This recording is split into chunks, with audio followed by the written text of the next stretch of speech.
আমাদের বলি সেটা হলো জৈব যৌগের ক্ষেত্রে ক্লাস টাইম খুব বেশি আছে, লেন্দি হবে না, 45 মিনিটের মধ্যেই ক্লাস শেষ হয়ে যাবে বেশিরভাগ ক্ষেত্রে। কারণ কম সময়ে জৈব অনেক বিষয়বস্তু পড়ানো যায়, যেটা জৈব বাদে অন্য বিষয়বস্তু পড়াতে গেলে 1 ঘন্টা টাইম লাগে, সেটা কিন্তু 45 মিনিট, 40-45 মিনিটে কাভার হয়ে যায় জৈব পড়ানোর ক্ষেত্রে। তাহলে আমরা গতদিন পড়েছিলাম সম্ভবত, মানে শেষ করতে পেরেছিলাম না, 2 degree alkyl halide CH3 CH2 CH3 Cl, এটা আলফা কার্বন, বেটা কার্বন, বেটা কার্বন, গামা কার্বন। তাহলে দুইটা বেটা কার্বন আছে, এটা একটি 2 ডিগ্রি অ্যালকাইল হ্যালাইড এবং অ্যালকাইল গ্রুপগুলো সক্রিয়। এই যে একটা অ্যালকাইল গ্রুপ, এই একটা অ্যালকাইল গ্রুপ, ডান পাশে মিথাইল, বাম পাশে কি ইথাইল, এরা সক্রিয় ইলেকট্রন দানকারী গ্রুপ। তো ধীরে ধীরে 2 ডিগ্রি অ্যালকাইল হ্যালাইড থেকে বন্ধন ভেঙে হ্যালোজেন পরমাণু প্রথম ধাপেই বেরিয়ে যায়।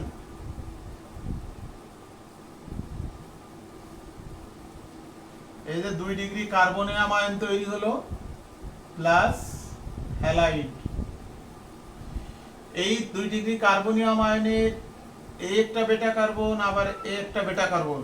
তাহলে প্রথম ধাপে অ্যালকাইল হ্যালাইড থেকে হ্যালোজেন পরমাণু অপসারিত হলো, বন্ধন ভেঙে বেরিয়ে গেল, আর 2 ডিগ্রি কার্বনিয়াম আয়ন তৈরি করলো। এবার দ্বিতীয় ধাপে দুটি বেটা কার্বন আছে, ডান পাশের বেটা কার্বনে 3টি হাইড্রোজেন, বাম পাশের বেটা কার্বনে 2টি হাইড্রোজেন। এবার কোন বেটা কার্বন থেকে হাইড্রোজেন অপসারিত হবে? অ্যালকোহলীয় ক্ষারের উপস্থিতিতে বাম পাশের বেটা কার্বন থেকে যদি হাইড্রোজেন অপসারিত হয়, তাহলে যে প্রোডাক্টটি পাওয়া যাবে বিউটিন 2 প্লাস H2O। আর ডান পাশের বেটা কার্বন থেকে অ্যালকোহলীয় ক্ষারের উপস্থিতিতে অর্থাৎ নিউক্লিওফাইল বেটা কার্বন থেকে হাইড্রোজেন অপসারিত করলে তৈরি হবে 1 বিউটিন প্লাস পানি। তাহলে বাম পাশের বেটা কার্বন থেকেও হাইড্রোজেন অপসারিত হতে পারে, ডান পাশের বেটা কার্বন থেকেও হাইড্রোজেন অপসারিত হতে পারে। দুটি বেটা কার্বনের গঠন আলাদা। যদি দুটি বেটা কার্বনের গঠন এক হতো, যেমন 3 ডিগ্রি অ্যালকাইল হ্যালাইডের ক্ষেত্রে দেখেছি, যে কোনো একটা বেটা কার্বন থেকে হাইড্রোজেন অপসারিত করে আমরা প্রোডাক্ট দেখাতাম। কিন্তু এখানে ডান পাশের বেটা কার্বনে 3টে হাইড্রোজেন আছে, আর বাম পাশের বেটা কার্বনে 2টো হাইড্রোজেন আছে। ডান পাশের বেটা কার্বন থেকে হাইড্রোজেন অপসারিত হলে 1 বিউটিন, আর বাম পাশের বেটা কার্বন থেকে হাইড্রোজেন অপসারিত হলে 2 বিউটিন তৈরি হয়। 2 বেটা কার্বন থেকে হাইড্রোজেন অপসারিত হবে। কিন্তু কোন বেটা কার্বন থেকে হাইড্রোজেন বেশি অপসারিত হয়, কেন অপসারিত হয় বেশি, এর ব্যাখ্যা দিয়েছেন বিজ্ঞানী শাইজেফ, যেটাকে আমরা শাইজেফ রুল বলি বা শেডজেফ সূত্র বলা হয়। দেখা যায় যে বাম পাশের বেটা কার্বন থেকে হাইড্রোজেন অপসারিত হয়ে 80% প্রোডাক্ট তৈরি হয়, আর ডান পাশের বেটা কার্বন থেকে হাইড্রোজেন অপসারিত হয়ে 20% প্রোডাক্ট তৈরি হয়। যে বেটা কার্বনে হাইড্রোজেন কম, সেখান থেকে হাইড্রোজেন অপসারিত হওয়ার সম্ভাবনা বেশি। যে বেটা কার্বনে হাইড্রোজেন বেশি, সেখান থেকে হাইড্রোজেন অপসারিত হওয়ার প্রবণতা কম। ঠিক মার্কনিকভের যে সূত্র আমরা পড়েছিলাম, অর্থাৎ তেলো মাথায় তেল দেয়া, ঠিক তার উল্টো। কিন্তু সেখানে কি হয়েছিল, দ্বিবন্ধনযুক্ত যে কার্বনে হাইড্রোজেন বেশি, সেখানে হাইড্রোজেন যুক্ত হওয়ার প্রবণতা বেশি ছিল, এই জন্য তেলও মাথায় তেল দেওয়ার মতো। আর এখানে হাইড্রোজেন অপসারণ হবে যে বেটা কার্বনে হাইড্রোজেন কম, সেখান থেকে বেশি। মানে যেখানে হাইড্রোজেন কম, অর্থাৎ সামাজিক প্রেক্ষাপটে দরিদ্র লোকজন দরিদ্র জনগোষ্ঠী, নিডি জনগোষ্ঠী তাদের সম্পদ সম্পত্তি প্রভাবশালী লোক দ্বারা কি হয়, কেড়ে নেয়। তার মানে তাদের সম্পদ সম্পত্তি দখল করে, সেটা প্রবণতা বেশি। পাওয়ারফুল লোকজন, যার সম্পদ সম্পত্তি বেশি আছে, তার তা কিন্তু কেড়ে নেয় না কেউ। তাহলে এখানে যে বেটা কার্বনে হাইড্রোজেন কম, সেখান থেকে হাইড্রোজেন অপসারিত হলে 2 বিউটিন তৈরি হয়, যেটা 80%। আর যে বেটা কার্বনে হাইড্রোজেন বেশি, সেখান থেকে হাইড্রোজেন অপসারিত হলে 1 বিউটিন তৈরি হয়, যেটা 20%। এখন এই বিক্রিয়ার ক্ষেত্রে কেন, যেখানে হাইড্রোজেন কম সেখান থেকে কেন হাইড্রোজেন অপসারিত হয়? যেখানে হাইড্রোজেন কম সেখান থেকে হাইড্রোজেন অপসারিত হলে শাখাযুক্ত অ্যালকিন তৈরি হয়। শাখাযুক্ত অ্যালকিন বলতে এই দ্বিবন্ধনের দুই পাশে কার্বনে দেখো দুটো অ্যালকাইল মূলক আছে, কিন্তু এখানে দেখো দ্বিবন্ধনযুক্ত কার্বনের এই পাশে কোনো অ্যালকাইল গ্রুপ নেই, কোনো শাখা নেই, এই পাশে শুধু একটা ইথাইল মূলক একটা শাখা আছে। তাহলে এটার থেকে এটা শাখাযুক্ত অ্যালকিন, শাখা বেশি। এই শাখাযুক্ত অ্যালকিন বা 2 বিউটিন এটার হ্যালো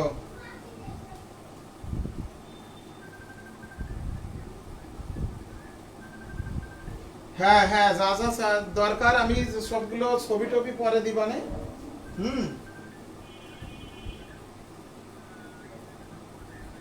সুখদেবপুর লেখা আছে, পুকুরিয়া লেখা আছে, ওর মধ্যে পাওয়া যাবে না। হ্যাঁ, ওল হচ্ছে কি জন্য সুবোধ ওই তো তোর হলো ওই লোক লাগবে আছে এনআইডি ছবি, আর হলো কি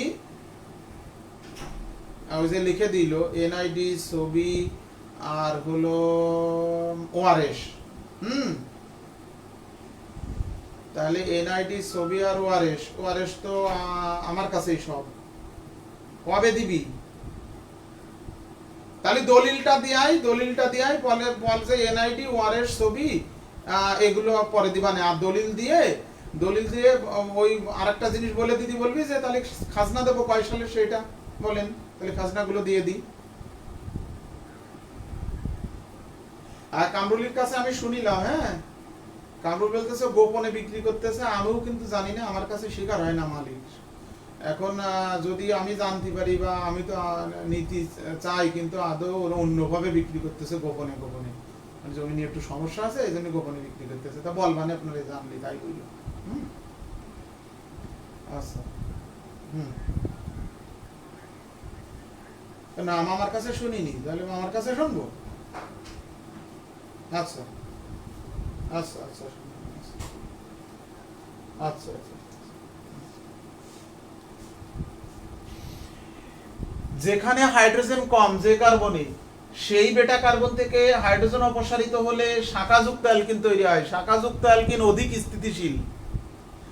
আর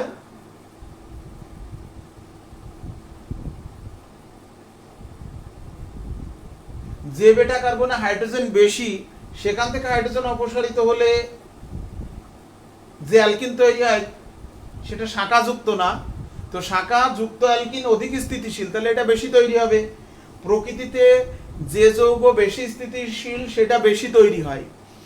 আবার দেখো এখানে দ্বিবন্ধন প্রান্তীয় কার্বনে যে কোনো ইলেকট্রোফাইল দ্বারা এই যৌগটি দ্রুত আক্রান্ত হবে, এই যৌগটি দ্রুত অ্যালকেনে পরিণত হবে, অন্য যৌগে পরিণত হবে। কিন্তু এর দ্বিবন্ধন মাঝখানে থাকায় ইলেকট্রোফাইল দ্রুত এখানে আক্রমণ করতে পারবে না, এই অ্যালকাইল গ্রুপগুলো বাধা দেয়, যেটাকে স্টেরিক ইফেক্ট বলি আমরা, সেটা এখানে বেশি কাজ করে। তাহলে এটা অধিক স্থিতিশীল, সেই কারণে এইটা বেশি তৈরি হয়। অর্থাৎ যে বেটা কার্বন থেকে হাইড্রোজেন অপসারিত হলে স্থিতিশীল যৌগ তৈরি হবে, সেই বেটা কার্বন থেকে হাইড্রোজেন বেশি অপসারিত হবে। এইটা হলো সাইজেপ রুল বা শেডজেপ রুল। তাহলে আমাদের মনোহ্যালোজেন অ্যালকেনের দুটি রাসায়নিক ধর্ম শেষ হলো। একটি হলো জলীয় ক্ষারের সাথে প্রতিস্থাপন বিক্রিয়া, নিউক্লিওফিলিক প্রতিস্থাপন। আরেকটি হলো অ্যালকোহলীয় ক্ষারের সাথে অপসারণ, যেটাকে আমরা বেটা অপসারণ বলি। কেন? আলফা কার্বন থেকে হ্যালোজেন অপসারিত হয়, আর বেটা কার্বন থেকে হাইড্রোজেন অপসারিত হয়, সেজন্য একে বেটা অপসারণ বলা হয়। এখন আমরা অপসারণ বিক্রিয়াটি আবার বোঝালে ভালো হয়, এটা তো একেবারেই সহজ। রনিতা, আলফা কার্বন থেকে হ্যালোজেন অপসারিত হবে আর বেটা কার্বন থেকে হাইড্রোজেন অপসারিত হবে, হয়ে মাঝখানে দ্বিবন্ধন হবে। এই যে আলফা কার্বন থেকে হ্যালোজেন অপসারিত হয়েছে, এই বেটা কার্বন থেকে হাইড্রোজেন অপসারিত হলো, এই যে দ্বিবন্ধন। আবার দেখো, বেটা আলফা কার্বন থেকে হ্যালোজেন অপসারিত হয়েছে, এই বেটা কার্বন থেকে যদি হাইড্রোজেন অপসারিত হয়, এই যে এখানে দ্বিবন্ধন, অ্যালকিন তৈরি হয়। তুমি আগের ক্লাসে তো অপসারণ বিক্রিয়ার কৌশল E1 এবং E2 আছে, ওই ক্লাসটা আবার করো, করে যদি না বোঝো তাহলে আবার নেব।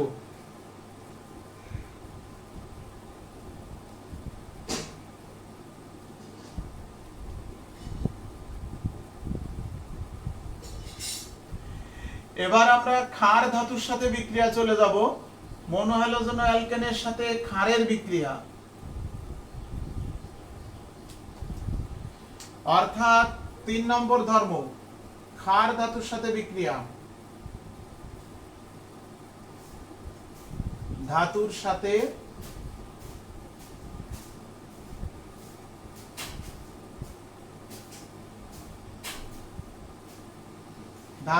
বিক্রিয়া। মনোহ্যালোজেন অ্যালকেন, যেমন মনে করো CH3I, আয়োডো মিথেন, একে যদি আমরা ধাতব সোডিয়ামের সাথে শুষ্ক ইথারের উপস্থিতিতে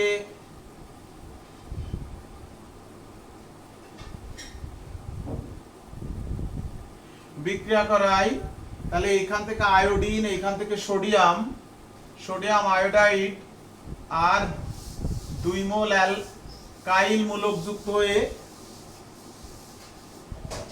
অ্যালকেনে পরিণত হয়। এটা হলো উচ্চতর অ্যালকেন প্রস্তুতের বিক্রিয়া, যে বিক্রিয়াকে আমরা উডস বিক্রিয়া বলি। এই বিক্রিয়াটির নাম হলো উডস বিক্রিয়া, অর্থাৎ অ্যালকাইল হ্যালাইড সক্রিয় ধাতু, ক্ষার ধাতু গ্রুপ 1 এর ধাতু সোডিয়াম, পটাশিয়াম, এদের সাথে শুষ্ক ইথারের উপস্থিতিতে বিক্রিয়া করে এই সোডিয়াম ক্ষার ধাতু যোজনী 1, আয়োডিনের যোজনী 1, আয়োডিনকে এখান থেকে সরিয়ে এই যে অ্যালকাইল মূলক 2 মোল অ্যালকাইল যুক্ত হয়ে উচ্চতর অ্যালকেন তৈরি করে। এই বিক্রিয়াকে বলা হয় উডস বিক্রিয়া। অর্থাৎ আমরা মিথাইল আয়োডাইড নিয়েছি, ইথেন তৈরি হবে। যদি আমরা এখানে ইথাইল আয়োডাইড নিতাম,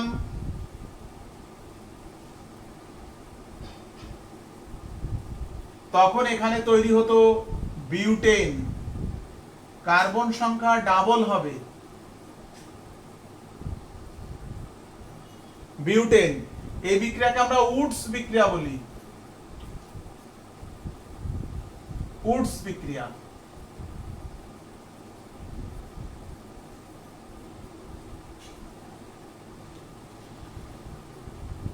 কিন্তু যদি আমরা ক্ষার ধাতুর সাথে বিক্রিয়া করালাম, যদি আমরা গ্রুপ 2 এর ধাতব মৌল অর্থাৎ ম্যাগনেসিয়াম, ক্যালসিয়াম, স্ট্রোনশিয়াম এদের সাথে বিক্রিয়া করাই, তাহলে অন্য ধরনের বিক্রিয়া হবে। দেখো, যদি আমরা ম্যাগনেসিয়াম,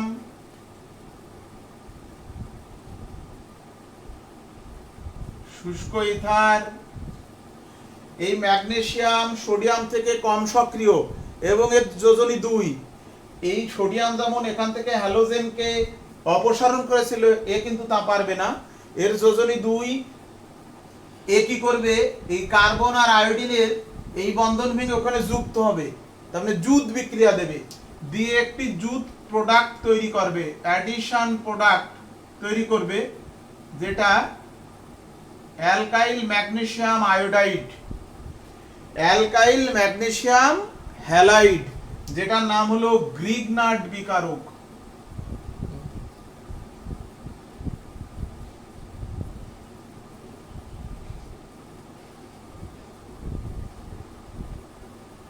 এই বিক্রিয়াকে আমরা গ্রিগনার্ড বিক্রিয়াও বলে থাকি। এই গ্রিগনার্ড বিকারক জৈব রসায়নে একটি গুরুত্বপূর্ণ বিকারক। এই গ্রিগনার্ড বিকারক থেকে প্রায় সব ধরনের জৈব যৌগ প্রস্তুত করা যায়। অ্যালকেন প্রস্তুত করা যায়, অ্যালকোহল প্রস্তুত করা যায়, কিটোন প্রস্তুত করা যায়, কার্বক্সিলিক অ্যাসিড প্রস্তুত করা যায়। শুধুমাত্র অ্যামিন বাদে সব ধরনের জৈব যৌগ এই গ্রিগনাট বিকারক থেকে প্রস্তুত করা যায়। তাহলে আমরা দেখি এখন নাম্বার 1 গ্রিগনাট বিকারক। ভালো করে আমার সাথে সাথে লিখবে এবং বুঝে কিন্তু লিখবে। গ্রিগনাট বিকারক MgI, এখানে Mg পজিটিভ আর এই কার্বন হবে নেগেটিভ। এই বন্ধনটি যখন ভাঙবে, ম্যাগনেসিয়াম যেহেতু ধাতু সেহেতু ইলেকট্রন গ্রহণ করবে না, এই কার্বন ইলেকট্রন নেবে। এর বিষম বিভাজন যখন হবে, এই মিথাইল বা এই কার্বন অংশ নেগেটিভ আর ম্যাগনেসিয়াম আর আয়োডিন ম্যাগনেসিয়ামের মাথায় পজিটিভ। এর সাথে যখন আমরা কার্বনিল যৌগের বিক্রিয়া ঘটাবো, কার্বনিল যৌগ বলতে এটা কি মিথান অ্যালডিহাইড। কার্বনিল যৌগ বলতে এটা কি methane aldehyde. CO carbonyl মূলকের 2 যোজনিত hydrogen, এটা অ্যালডিহাইড, মিথান অ্যালডিহাইড।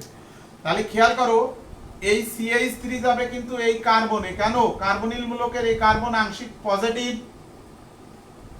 আর এই অক্সিজেন হলো আংশিক নেগেটিভ, পোলার মূলক। তাহলে এই ম্যাগনেসিয়াম তো পজিটিভ, এ যাবে অক্সিজেনে। তাহলে এই গ্রিগনাট বিকারক কার্বনিল যৌগের সাথে জুট যৌগ তৈরি করবে জুট বিক্রিয়ার মাধ্যমে।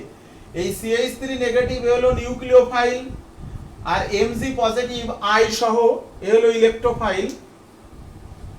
এবার যে জুট যৌগটি তৈরি হলো সেটা হলো HCO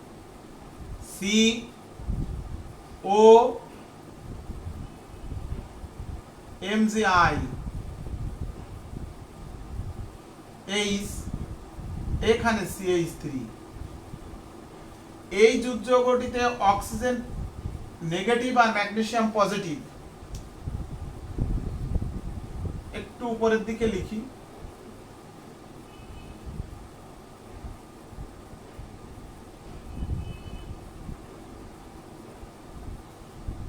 এইবার একে যদি আদ্র বিশ্লেষণ করা হয়, H2O, তার মানে H positive, OH negative.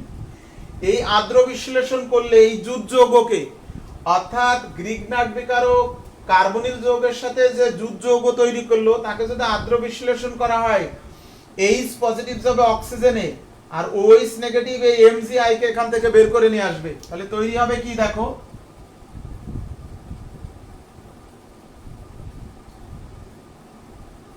OH CH3 plus সাথে কি উৎপন্ন হবে উপরে লিখি,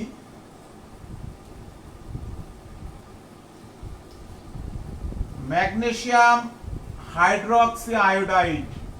প্লাস সাথে উৎপন্ন হবে কি, এটা প্লাস সাথে কি ম্যাগনেসিয়াম হাইড্রোক্সি আয়োডাইড। এটা কয় ডিগ্রি অ্যালকোহল?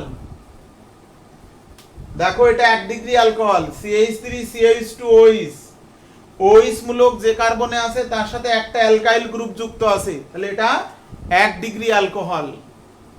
এটা 1 ডিগ্রি অ্যালকোহল। তাহলে গ্রিগনাট বিকারক থেকে 1 ডিগ্রি অ্যালকোহল কিভাবে প্রস্তুত করিবে ভালো করে বুঝে নাও। এই বিক্রিয়া থেকে আমি আরো দুটো বিক্রিয়া এখন লিখব।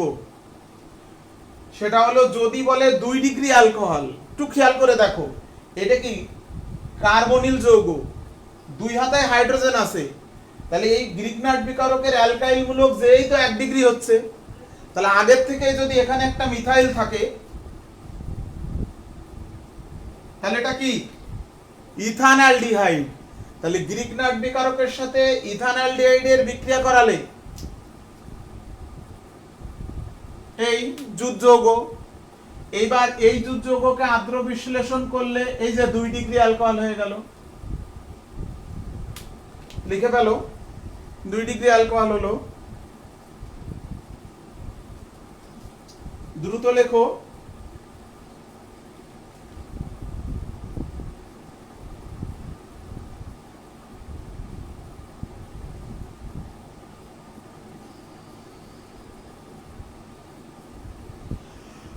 দুটো লেখো।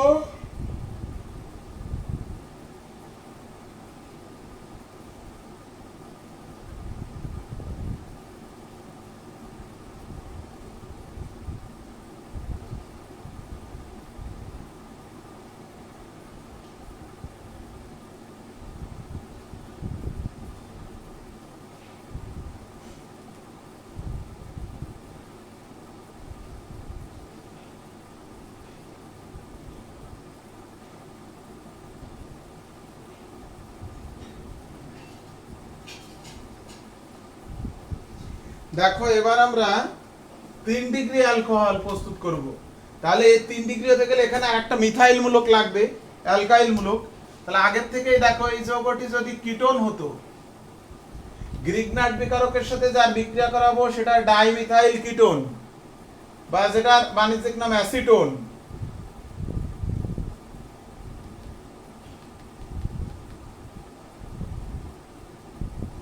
তাহলে জুট যৌগটি এই যে 3টে অ্যালকাইল হয়ে গেল। আদ্র বিশ্লেষণ করলে এটা 3 ডিগ্রি অ্যালকোহল। তাহলে গ্রিগনার্ড বিকারক থেকে 3 ডিগ্রি অ্যালকোহল তৈরি করতে গেলে গ্রিগনার্ড বিকারকের সাথে কিটোনের বিক্রিয়া করাতে হবে। কার্বনিল মূলকের সাথে দুটো অ্যালকাইল গ্রুপ আগের থেকে আছে, আর গ্রিগনার্ড বিকারক থেকে আরেকটা অ্যালকাইল গ্রুপ গেল, গিয়ে এই জুট যৌগটি তৈরি করলো, যাকে আদ্র বিশ্লেষণ করলে 3 ডিগ্রি অ্যালকোহল পাওয়া গেল। তাহলে অ্যালকোহল হলো গ্রিগনার্ড বিকারক থেকে।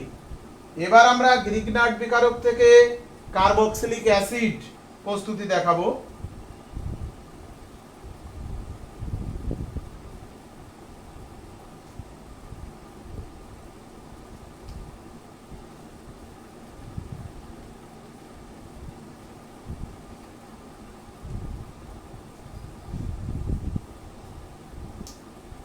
নাম্বার 2, গ্রিগনার্ড বিকারক CH3 MgI একে যদি কার্বন ডাই অক্সাইডের সাথে বিক্রিয়া করানো হয়, তাহলে এই যে এখানে যেমন CO, এখানেও দেখো CO আছে, যে কোনো এক অক্সিজেনের সাথে যাবে হচ্ছে MgI, আর এই CH3 যাবে কার্বনের সাথে, তৈরি হবে জুট যৌগ ও MgI, আর এখানে CH3।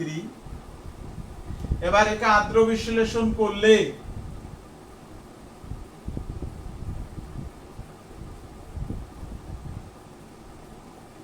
তখন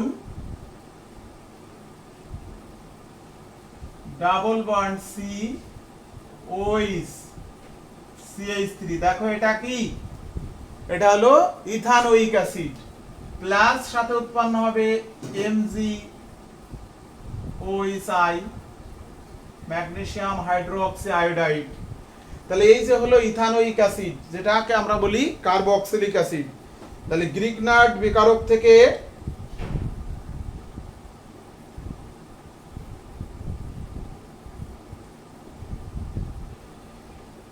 গ্রিগনার্ড বিকারক থেকে ইথানোয়িক অ্যাসিড বা কার্বক্সিলিক অ্যাসিড। নাম্বার 1 হলো alcohol, 1 degree 2 degree 3 degree alcohol প্রস্তুত করলাম, আবার গ্রিগনার্ড বিকারক থেকে কার্বক্সিলিক অ্যাসিড প্রস্তুত করলাম।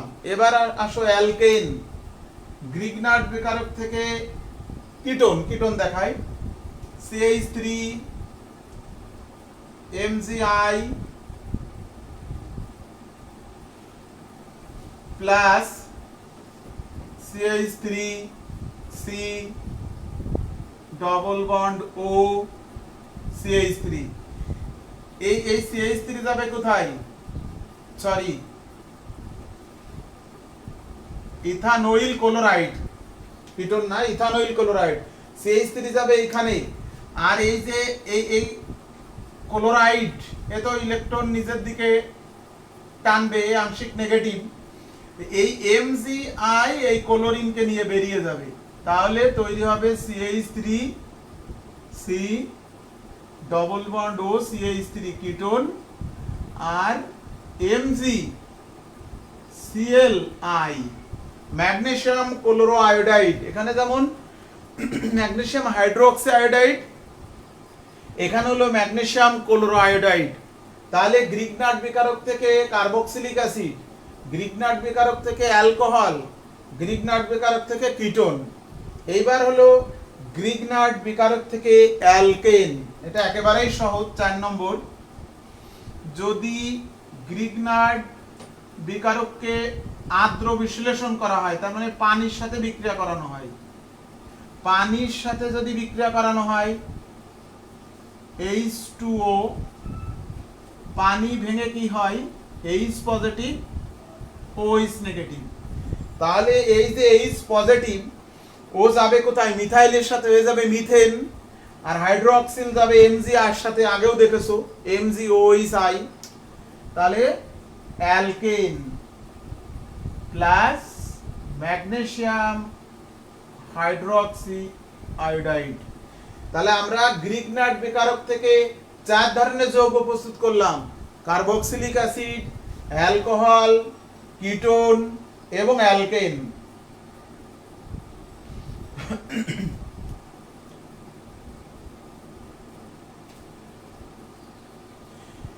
এবার আমরা গতদিন যেমন পড়েছিলাম নিউক্লিওফিলিক প্রতিস্থাপন বিক্রিয়া, এরকম একটি বিক্রিয়া একটু দেখাই।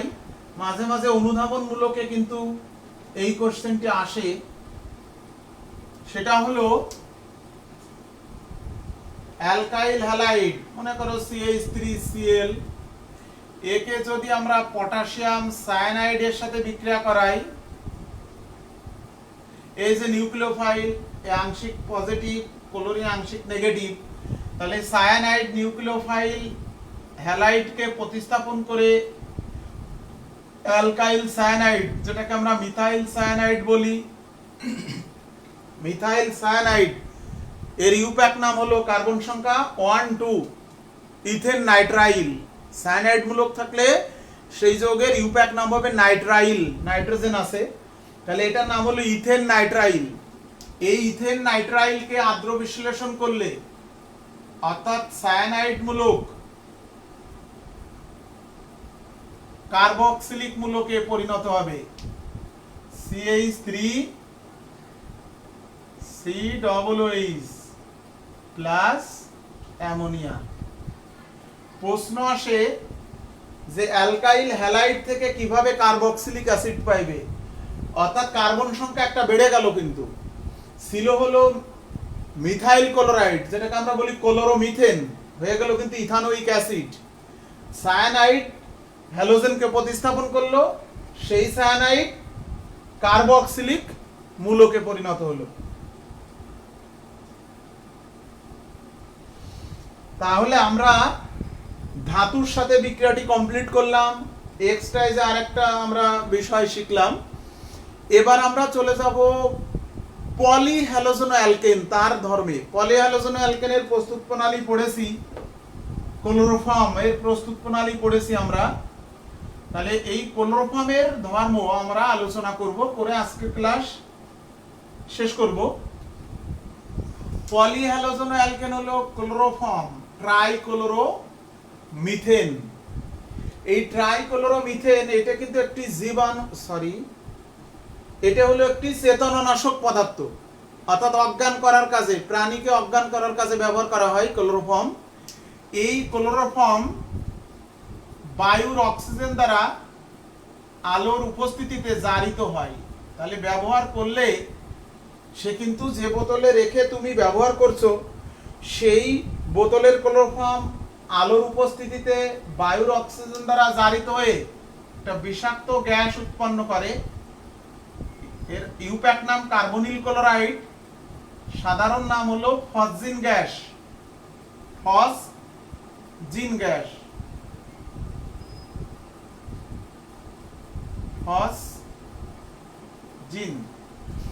ফসজিন গ্যাস, এটা একটি বিষাক্ত পদার্থ।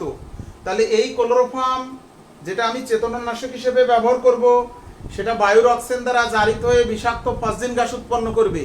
এই ফসজিন গ্যাস কি করবে, ওই যে প্রাণীর তুমি অজ্ঞান করলে তার প্রাণ নাশ করতে পারে, অর্থাৎ জ্ঞান আর ফিরল না, মারা গেল। তাহলে এই বিষাক্ত ফসজিন গ্যাস যাতে উৎপন্ন না হতে পারে, অথবা উৎপন্ন হলেও তাকে যদি নিউট্রালাইজ করা যায়, তাহলে এই ক্লোরোফর্ম চেতনানাশক হিসেবে ব্যবহারের ক্ষেত্রে ঝুঁকি মুক্ত থাকবে। তাহলে ক্লোরোফর্মকে আমরা কিভাবে সংরক্ষণ করলে সেটা বিষাক্ত ফসজিন গ্যাস মুক্ত থাকতে পারে? নাম্বার 1, যদি আমরা ক্লোরোফর্মকে রঙিন বোতলে রাখি, রঙিন বোতল তার মানে সূর্যের আলো সেখানে প্রবেশ করতে পারবে না, তার ফ্রিকোয়েন্সি কমে যাবে, শক্তি কমে যাবে, তখন এই বিক্রিয়াটি ঘটবে না। রঙিন বোতলে একেবারে মুখ পর্যন্ত টাপে টাপে পূর্ণ করে সিপি আটকে যদি রেখে দিই ইনট্যাক অবস্থায়, এই ক্লোরোফর্ম অনেক দিন পর্যন্ত কিন্তু বিশুদ্ধ থাকবে। তার মানে বায়ুর অক্সিজেনও সেখানে নেই, একের মুখ পর্যন্ত পূর্ণ করা, সিপিতে আটকানো, কোনো ফাঁকা জায়গা নেই, সেখানে কোনো বায়ুর অক্সিজেন নেই, ইভেন সেটা রঙিন বোতলে, তাহলে আলো প্রবেশ করতে পারবে না, তাহলে এই ক্লোরোফর্ম বিশুদ্ধ থাকবে। কিন্তু আমি রঙিন বোতলে রাখলাম, যখনই ব্যবহার করতে যাব, যেই ঢালবো মুখ দিয়ে তো আলো প্রবেশ করবে, তাহলে কিন্তু ওই ক্লোরোফর্ম বায়ুর অক্সিজেন দ্বারা জারিত হবে তখন। তাহলে আর একটা পদ্ধতি আছে, সেটা কি, ক্লোরোফর্মের মধ্যে যদি ইথানল যোগ করে রাখি, ক্লোরোফর্মের মধ্যে যদি ইথানল যোগ করে রাখি, ওই ক্লোরোফর্ম বায়ুর অক্সিজেন দ্বারা জারিত হয়ে বিষাক্ত ফসজিন গ্যাস উৎপন্ন করলেও সেই ফসজিন গ্যাসকে নিউট্রাল করে দেবে, তৈরি করবে ইথাইল কার্বনেট আর HCl। তাহলে দেখো ফসজিন গ্যাস কিন্তু আর নেই সিস্টেমে, হয়ে গেছে কি ইথাইল কার্বনেট। এই ইথাইল কার্বনেট মানুষ খেলেও মারা যাবে না, এটা একটা লবণ, কার্বনেট লবণ, অ্যালকাইল কার্বনেট। তাহলে এই ফসজিন গ্যাসকে সে অ্যাবজর্ব করেছে কে, ইথানল। তাহলে ক্লোরোফর্মের বোতলে যদি ইথানল যোগ করে রাখা হয়, কিছু ক্লোরোফর্ম জারিত হয়ে বিষাক্ত গ্যাস উৎপন্ন করলে তাকে কিন্তু প্রশম করে দেবে, তারপরে ওই বিষাক্ত ফসজিন গ্যাস আর থাকবে না। তাহলে দুইভাবে সংরক্ষণ করতে পারি, রঙিন বোতলে টাপে টাপে মুখ পর্যন্ত পূর্ণ করে সিপি দ্বারা আটকিয়ে ইনট্যাক অবস্থায় রাখতে পারি, অথবা যেটা ব্যবহার করি তার মধ্যে ইথানল যোগ করে রাখতে পারি। এবার ক্লোরোফর্মের বিশুদ্ধতার পরীক্ষা।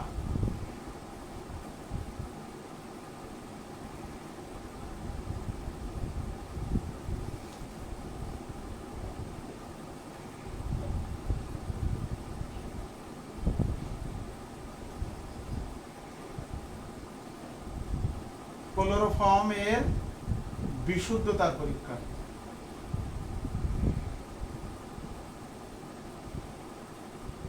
মানে ক্লোরোফর্ম বিশুদ্ধ না অবিশুদ্ধ, তোমাকে ক্লোরোফর্ম দেয়া হলো, ক্লোরোফর্ম শনাক্তকরণ করতে বলিনি, এটা ক্লোরোফর্ম, এটা বিশুদ্ধ না অবিশুদ্ধ। যদি ক্লোরোফর্ম অবিশুদ্ধ হয়, তার মানে বায়ুর অক্সিজেন দ্বারা জারিত হবে, HCl উৎপন্ন হবে, তার ভিতরে ইথানল যোগ করে রাখলেও কিন্তু HCl থাকবে, তাহলে HCl এর উপস্থিতি প্রমাণ করে যে ক্লোরোফর্ম অবিশুদ্ধ। তার মানে সিলভার নাইট্রেট দ্রবণ যোগ যদি করি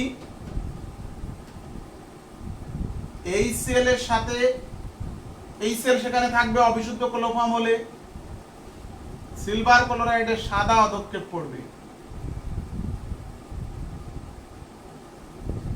এইটা হলো ক্লোরোফর্মের বিশুদ্ধতার পরীক্ষা। আবার আসতে পারে ক্লোরোফর্ম শনাক্তকরণ কিভাবে করিবে, অনেকেই ভুল করে এই পরীক্ষাটি ক্লোরোফর্মের শনাক্তকরণ হিসেবে চালিয়ে দেয়, কিন্তু এটা কিন্তু ক্লোরোফর্মের কোনো রিঅ্যাকশন না।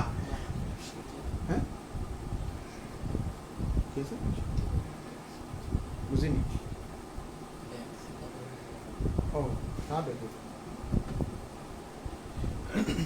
তাহলে ক্লোরোফর্মের বিশুদ্ধতার পরীক্ষা কিন্তু শনাক্তকরণ না, ক্লোরোফর্মের শনাক্তকরণ কিন্তু আলাদা পরীক্ষা, মনে রাখতে হবে।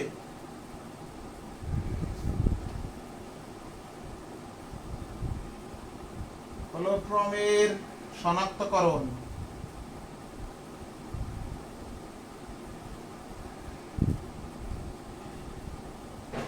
এটা হলো ক্লোরোফর্ম, তার মধ্যে যদি ক্ষারীয় অ্যামিন যোগ করা হয়, 1 ডিগ্রি অ্যামিন, মিথাইল অ্যামিন যোগ করলে এই CH3 N double bond C, এটা হলো methyl isocyanide plus 3KCl plus 3 অণু পানি।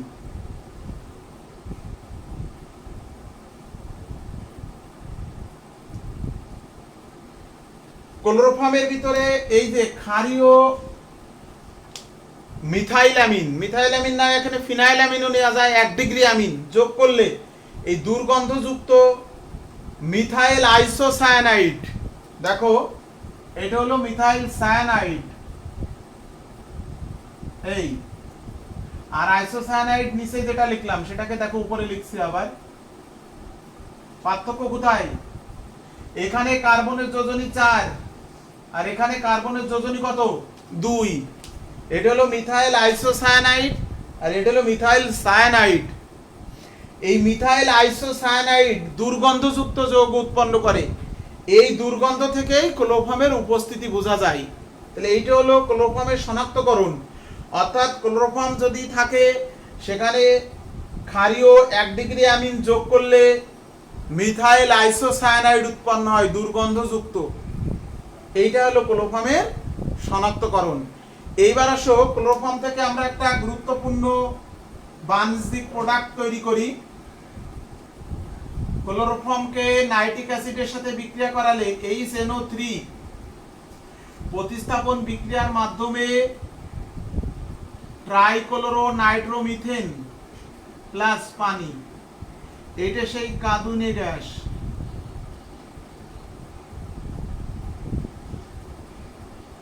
যেটাকে আমরা টিয়ার গ্যাস বলি, টিয়ার গ্যাস।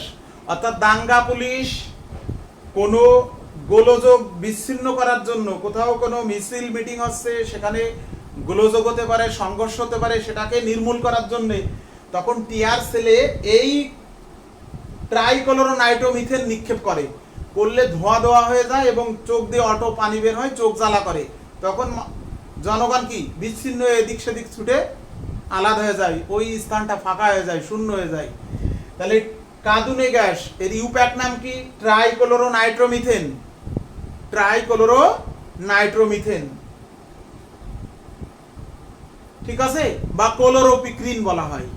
তাহলে এই হলো আমাদের পলিহ্যালোজেন অ্যালকেনের সাধারণ ধর্ম, পলিহ্যালোজেন অ্যালকেনের সাধারণ ধর্ম। দেখো লাইভে কতজন আছো, আবারও সেই বাধ্য হয়ে কথাটা বলতে হচ্ছে।